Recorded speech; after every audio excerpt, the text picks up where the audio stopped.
Hello, this is John from caveofprogramming.com. In this tutorial, we're going to look at Lambda expressions in Java 8. So I've created a new project here and I've already got JDK 8 installed. You can see it here. And I'm using it for this particular project. You might need to download a new Eclipse to do this. So Lambda expressions are just a way of passing a block of code to a method. That's all they are. And I'm going to first go through how we would do this very briefly in previous versions of Java. And to understand this, you need to have an understanding of interfaces and of implementing anonymous classes as well. So typical situations where you might want to do this would be when you want to pass some code to a thread to execute it in its own thread. Or you want to pass some code to a button, let's say in Java Swing, so that code will be executed when the button is clicked. And if you want kind of revision on any of this, I've got a massive free Java course that includes interfaces and anonymous classes, and also a free course on multi-threading and a course on Swing, and you can find those at caveofprogramming.com. So let's start by creating a class here. I'm going to create a class, let's call it class, I'll call it runner just to give it a name. And I'm going to give this a method which I'll call public void run. Now let's imagine that for some reason we want to pass a block of code to run. So we don't want to pass integers or strings, we want to actually pass it a block of code. How would you do that in previous versions of Java? Well, the answer is first you need to define an interface.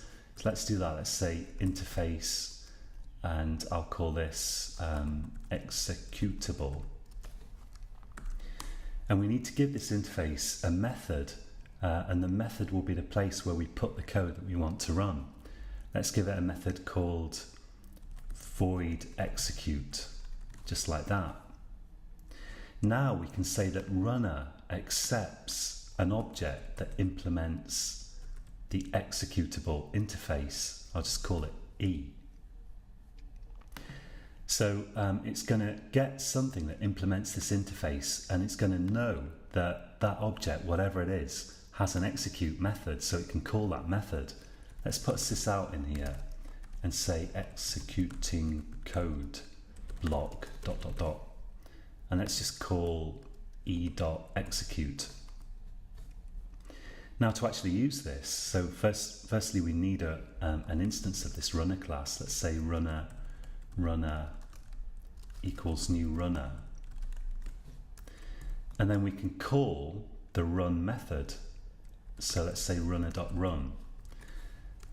Now in previous versions of Java, to actually pass it some block of code, we've got to somehow have an object that implements this interface, and we can do that using anonymous class syntax in previous versions of Java. We can say here new executable, in this case, open and close curly brackets, and then let's implement the method that that interface specifies. I'll get rid of some of these lines that we don't actually need. And we can put our code in there to execute. Let's say sysout hello there. So this is all Java 6 or 7 syntax, and if we now run this program, it says hello there. So the whole point of this is just to pass in this code that to this method, and then this method can then do what it likes with it. In this case, it's just outputting something, and then it's actually executing the code that we passed it in this method. So this is a lot of text purely just to specify this. So let's have a look at how we can do that with Lambda expressions in Java 8. I'm going to just put a bit of separator text here. Let's just put in like some equal signs. By the way, Lambda expression apparently comes from mathematics, where the Greek letter lambda has been historically associated with some kind of analogous situation, passing a function to a function, something like that. So to use a Lambda expression here, we can say runner.run. So same thing again, we're calling this method. And now again, the challenge is to pass this method a block of code to execute. And we can pass this in a lot more elegantly with a Lambda expression. We need 2 empty round brackets and then an arrow. So that's just a hyphen and a right angle bracket, and then the expression that we want to run. So this bit here is the Lambda expression. I'm just going to paste this up here because I'm going to make this code available via caveofprogramming.com, so you can refer back to it if you want. And if we run this now, we can see it does the same thing as this unwieldy syntax that we had in previous versions of Java.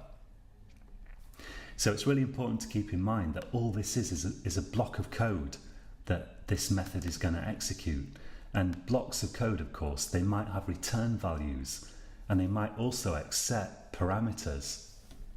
And we're going to look at how we can do that with a Lambda expression. So firstly, let's ask, well, what are we going to do if we don't want just one expression like that? What about if we want multiple lines of code, a whole block of code to execute? Well, as you might guess, we can put curly brackets in here. Let's close this in curly brackets. And now, because this is a code block, now we can't just have an expression in there. We've got to have complete statements, and statements have got to end in semicolons. So let's put a semicolon in there. And just to prove the point, we can put more lines of code in there if we want to. Let's have a sysout, and this is code passed in a Lambda expression. So if we run that, again, we're executing a block of code.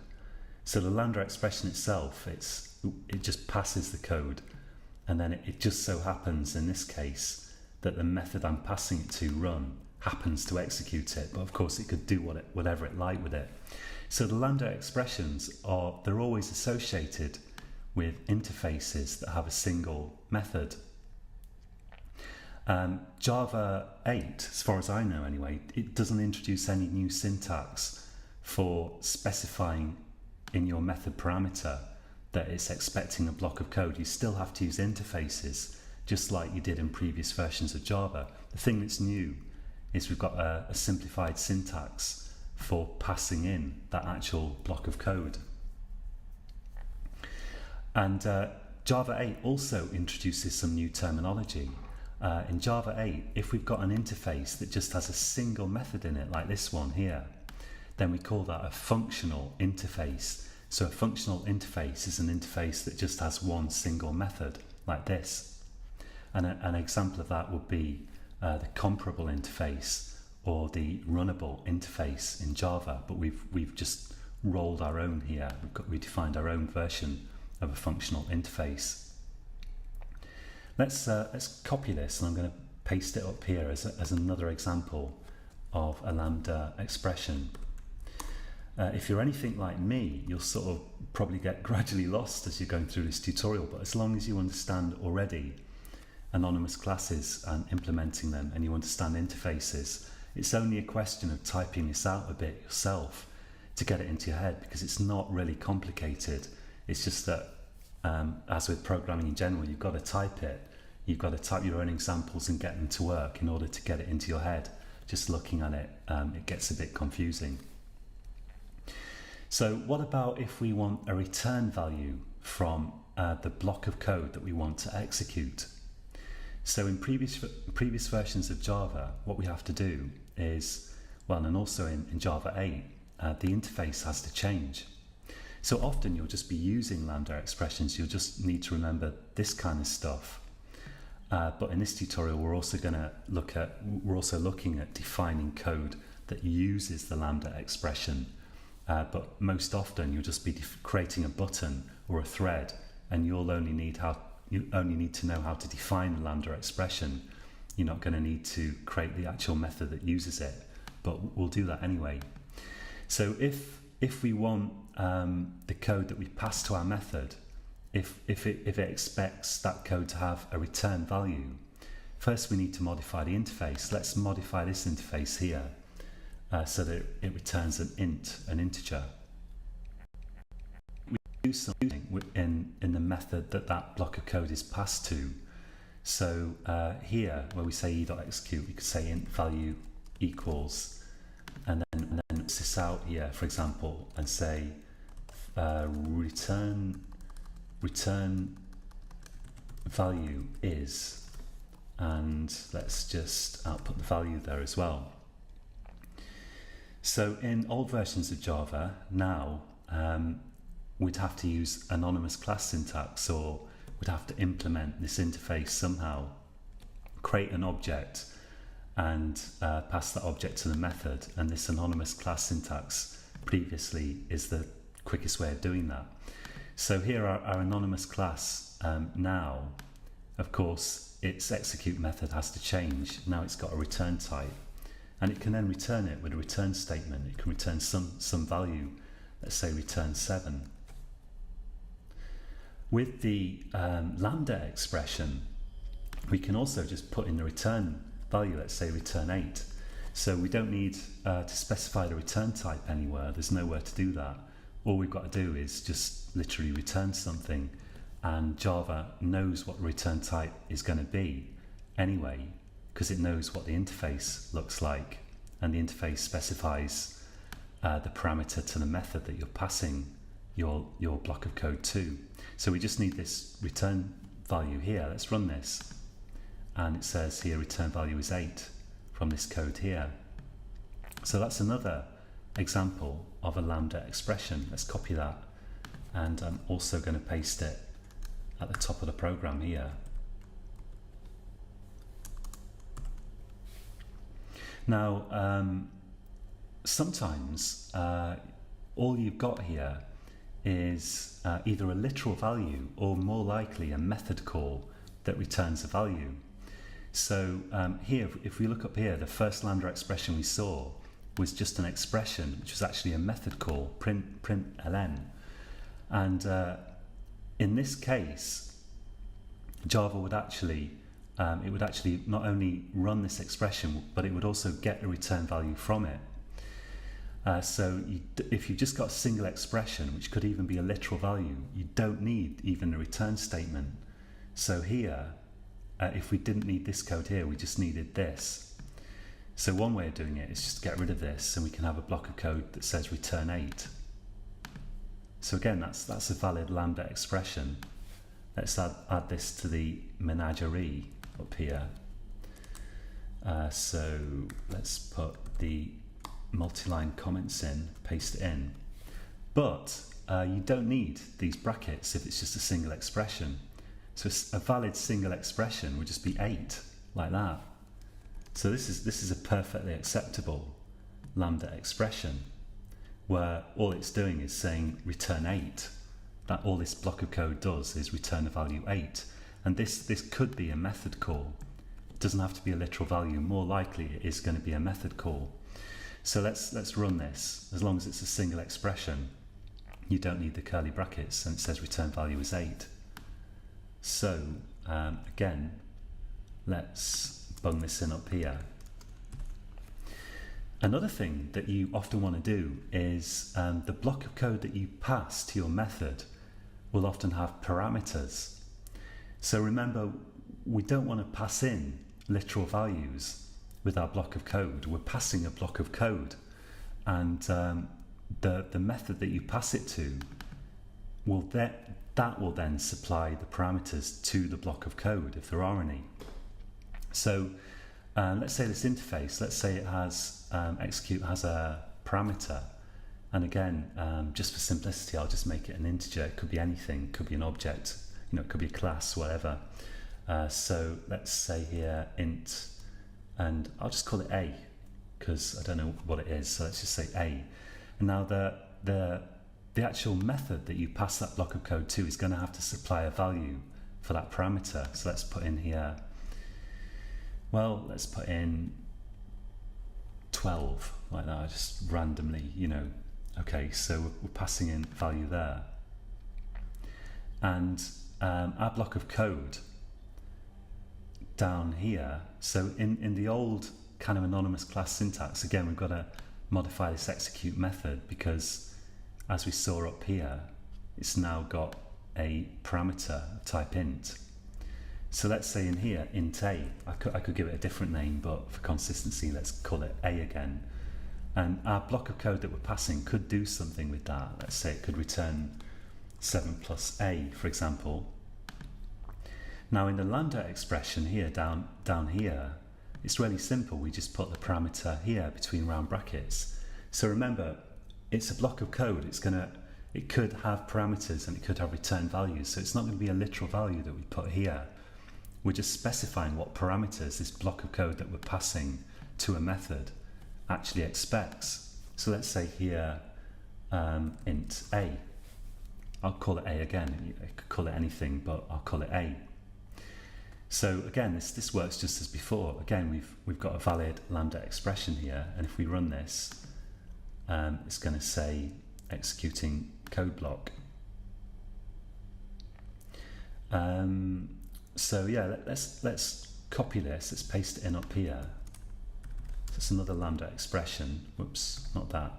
But this is a valid Lambda expression. And if we want it to be more similar to this, yeah, of course we could put the curly brackets back in, because probably most often you'll want those curly brackets because it's a bit useless usually just having a literal value in there, but often it will be just a method call though, for that matter. Just format that. So here we've got the same thing as this. It's just instead of going through all this rigmarole, we've defined it a bit more succinctly. So let's just run this and check that it works. And we've got the same thing as this here. So again, another valid Lambda expression, which I shall paste into my Lambda expression zoo up here. There we go. Now often you can miss out this the type of the parameters. You can have multiple parameters, and often you don't need to specify the type. Let's just delete that. So we're just saying a, we're just giving it a name. That's all we're doing. We just have to give it a name because we might want to use it in our block of code. Most likely you will. And so we're using the name here. Let's run that. That also works just fine. Java can infer the types of the parameters that you list here. You can have a comma separated list of values. It can infer them because it knows what the interface looks like here, and it knows what this method expects. So yeah, let's also bung in this up here.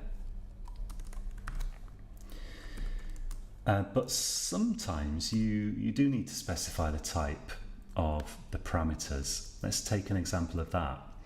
So here, runner, it just has one method run, which expects this interface executable. Let's create a whole new interface here. Let's say we've got another interface. I'm just going to call it string executable, just to make up a name. And I'm going to give it a parameter of type string, which I'll leave it at a, because it doesn't really matter what we call it. And let's give this runner another method. And this method actually accepts string executable, and it passes in a string there. So now we get an error down here.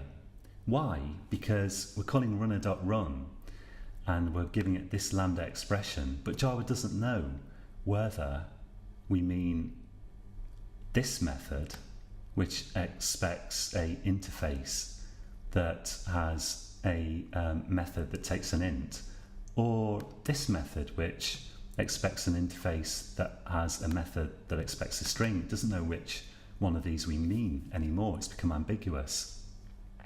If we look here, we've got an error that says the method run is ambiguous for the type runner.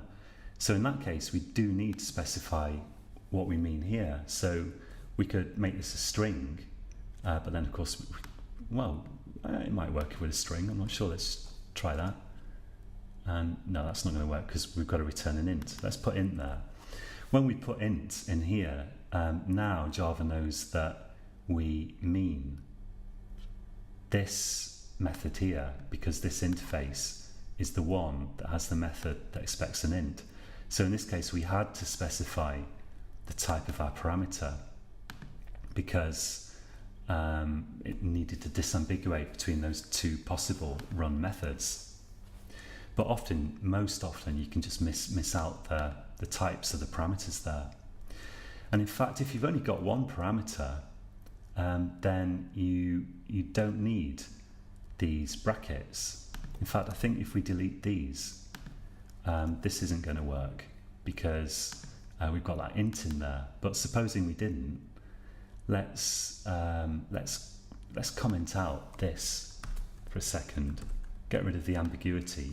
So because there's not going to be any ambiguity, then we don't need to specify the type of the parameter. And now we can use this syntax where we've just got the parameter by itself. So this again is a valid Lambda expression. We've only got one parameter, so we don't need the curly brackets around it. And the parameter has no type. If it did, again, we'd need the round brackets around it. But if it's just one parameter, single parameter with no type, you don't need those round brackets there. So again, we've got a valid Lambda expression, which I'm going to paste up here. So what if you have multiple parameters? Well, of course you can. It's pretty simple. Let's say here we've got int A, int B. Let's modify the method that we're passing the code to supply those values. Let's say 12, 13. And now for the anonymous class, we've got to put the other parameter in, and we can make it like add the two together. Let's say A plus B. For the Lambda expression, we're going to have to put the brackets in again because we can't type A comma B, unfortunately. But we can just type it like that with round brackets around it. In fact, in this case, now even if I uncomment this method, there's no ambiguity because one of these methods in the interfaces takes two parameters and the other takes one. So we don't need to specify the types anymore. It's not ambiguous. So let's run that and check that it works. So again, we've got a valid Lambda expression there. And I think that's all of the different Lambda expression variants that I can think of to show you just there. So it looks complicated, but it's not really. It's quite simple. And when you worked with it for a little while, you typed out some examples, you realize that it's just not that complicated at all. When you use it, it's really quite simple. And if you want to define a method that expects a Lambda expression, then you need to understand anonymous classes and functional interfaces. So remember, this is called a functional interface in JDK8 because it's an interface with just one method. One extra little thing is, what would you do if you want to use variables from your calling method in your block of code down here? Well, you can do that. So let's say we've got here let's just make it int again. It's the simplest thing. Let's call it int, I don't know, C equals 100. Now, in the anonymous class syntax here, we can use C, but we can't just use it as it is at the moment. If we type that, save this, well, it turns out we can. In JDK 7, if you used a local variable in an anonymous class, you had to declare it final. But in JDK 8, and I realized this was true for Lambda expressions, didn't know it was true for anonymous classes, that final is no longer necessary. So we can use our int C in here. But the thing is, this doesn't work if we change the value of it later on. So we've got like some new terminology, more terminology here, which is if you declare a variable and you assign it a value immediately and you don't change it, so mustn't do this. Then we say this is effectively final because we declared it, we gave it a value, we didn't change it.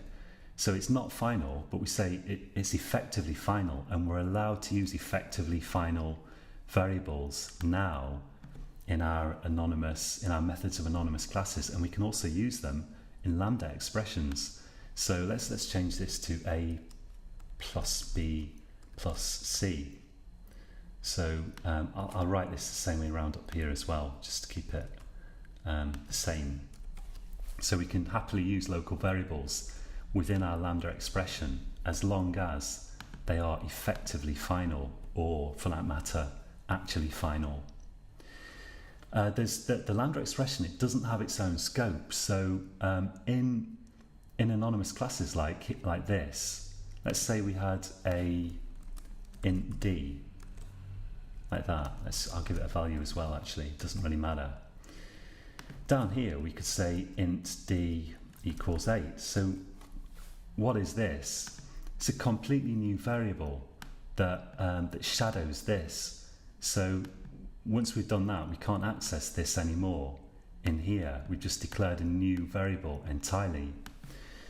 So can do this in methods of anonymous classes because they have their own scope.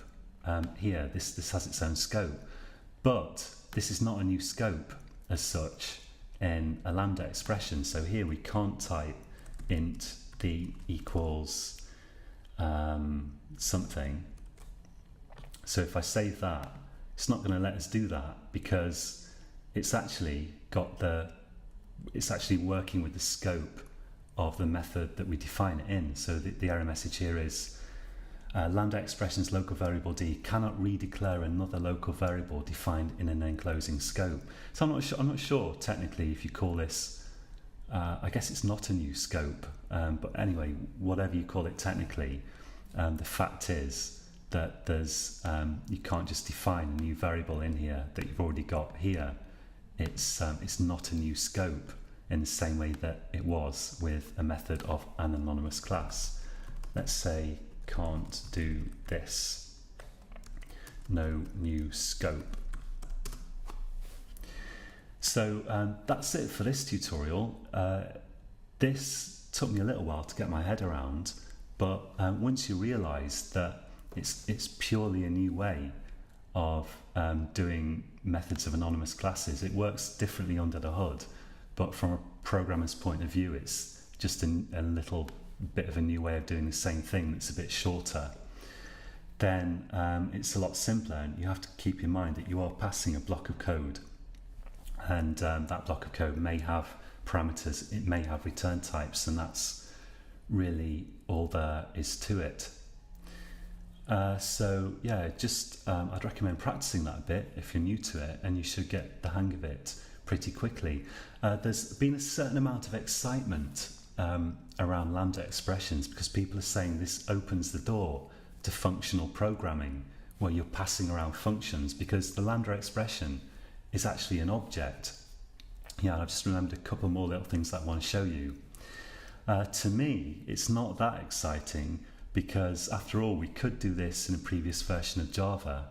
It's just that we had to use a more unwieldy syntax, and we still don't have a way of specifying in a method. We don't have a more succinct way of specifying that this method expects a block of code. We've still got to work with interfaces, as far as I know. So it's not exactly a radical overhaul. It's almost like syntactic sugar, although it isn't. It works, it's implemented differently to this apparently, but I'm not so excited about it myself. What is nice is that if you're passing some code to a thread or a button or something, you can now do it without typing all this rubbish out, which is clearly overkill for just passing a bit of code. So because the Lambda expression is an object, you can assign it to whatever functional interface you're working with. Let's take this as an example. Let's just copy it. We can say, what's our interface called? It's called executable here that we defined. So you could do this with runnable or comparable or whatever. We can say executable x equals, and paste in the Lambda expression here, and that will work fine. And you could pass that to runner.run x like that. That would work. If you want to assign it to an object, or you want to assign it to some superclass of this interface, then you might need a cast in there. So it is legal to do something like this. Let's say object, let's call it code block equals this. We can do that, but we need to put a cast in to executable like that. We need to put that cast in there to make that work. And after that, it works. So yeah, another really good use of this is, of course, to implement the comparable interface. And as far as I recall, in previous versions of Java, array lists didn't have a sort method. I don't think they did, but now they do. They have a sort method that you can pass something that implements comparable to say how the list should be sorted. And the Lambda expression is a really good use of that. You can do it very succinctly. You can implement the sorting algorithm in a Lambda expression, and you can use your array list and say .sort and pass it the expression. But I won't give you an example of that because this tutorial is already very, very long. So that's it for this tutorial. There's a lot of free tutorials on my site, caveofprogramming.com, as well as some premium paid ones. So I hope you'll check that out. And until next time, happy coding.